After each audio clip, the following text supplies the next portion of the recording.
Thank you for taking 10 for CNN 10. I'm Carl Azus at the CNN Center. Tuesday night, the Leeward Islands in the Eastern Caribbean took another hit from an Atlantic hurricane. This one's named Maria, and it's powerful. In the 24 hours before it started lashing the islands of Martinique and Dominica, this hurricane had doubled in strength.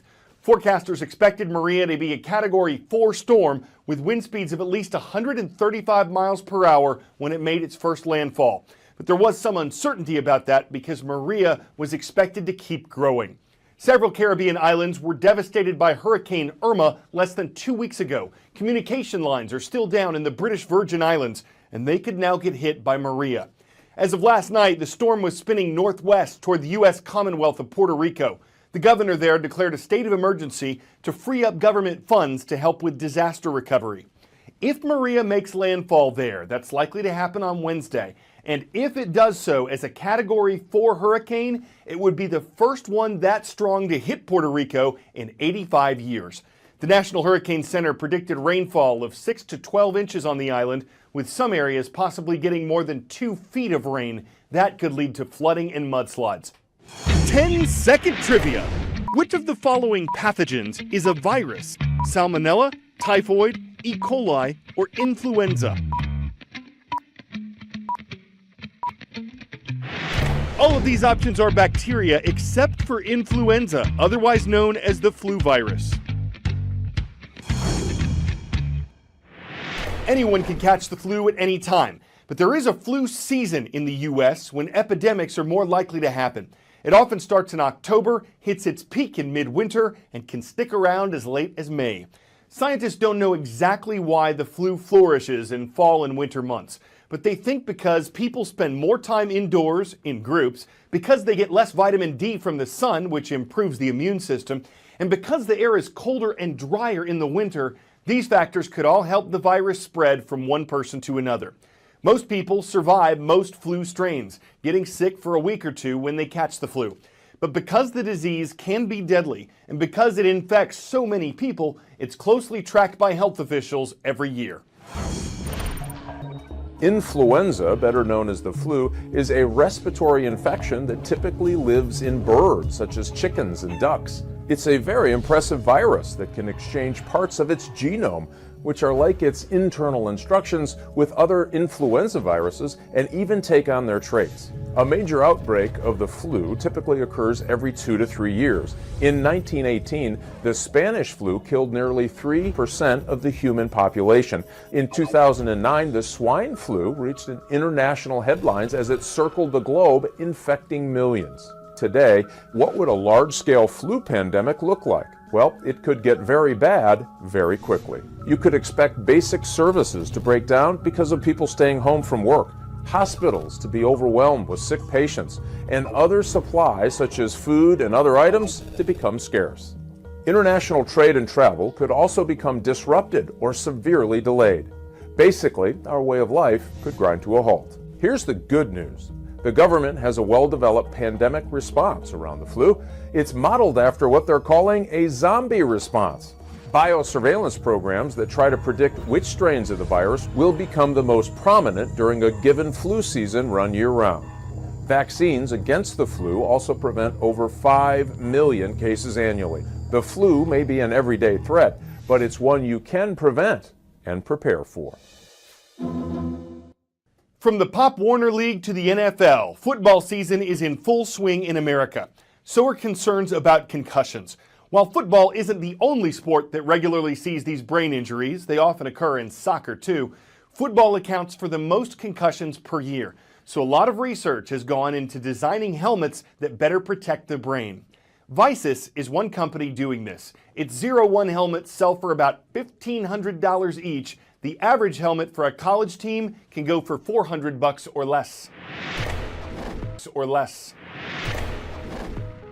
By now you've heard the familiar story. Football has a concussion problem.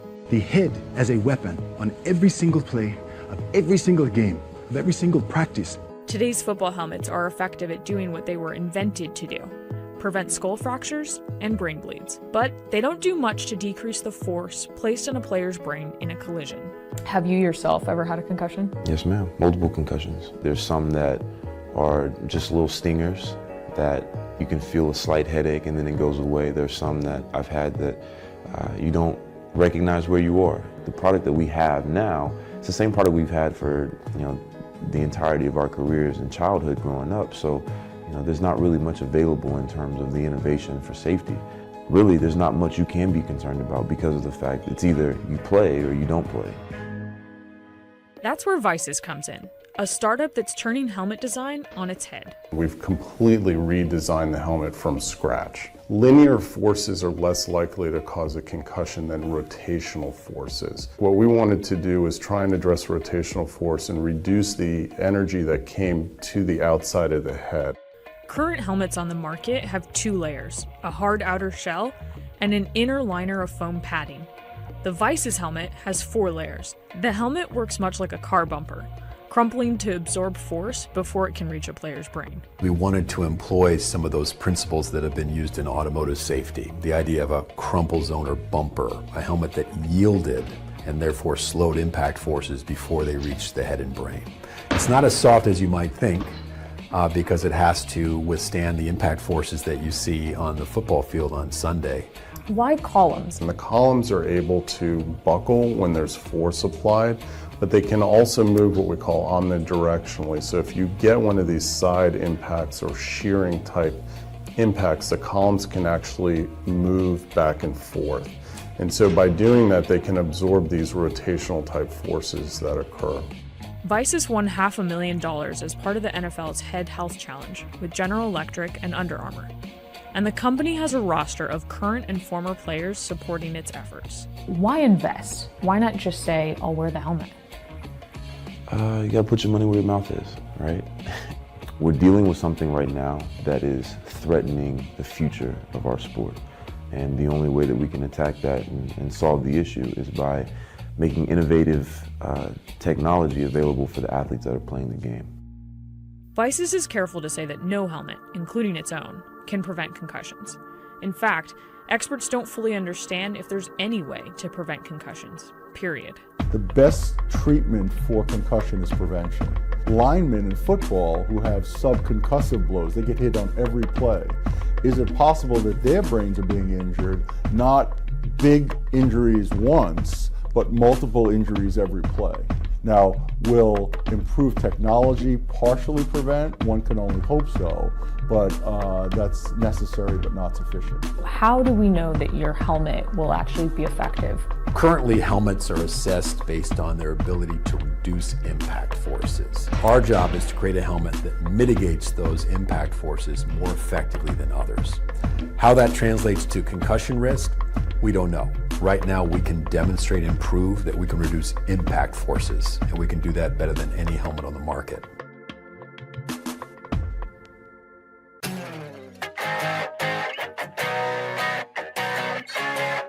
There's the White House and the Little White House, and then there's the Snow White House. Yes, it's real, for real people to really live in, and it's on the market. It's 2,800 square feet, sits on 5 acres in Washington State. It has 4 bedrooms, 5 baths, 7 dwarfs. Okay, not them, but it is a relatively faithful replica of the Disney cartoon house. Just don't trust any neighbors who offer you an apple. Now, if you're thinking, I'm wishing I could have that, you'll need more than a smile and a song. The magic mirror on the wall says it goes for $775,000, which even some Disney fans would say is too high ho. But the owner's not bashful about putting a price on a fairy tale. I'm Carl Azus, and CNN 10 hopes you live happily ever after.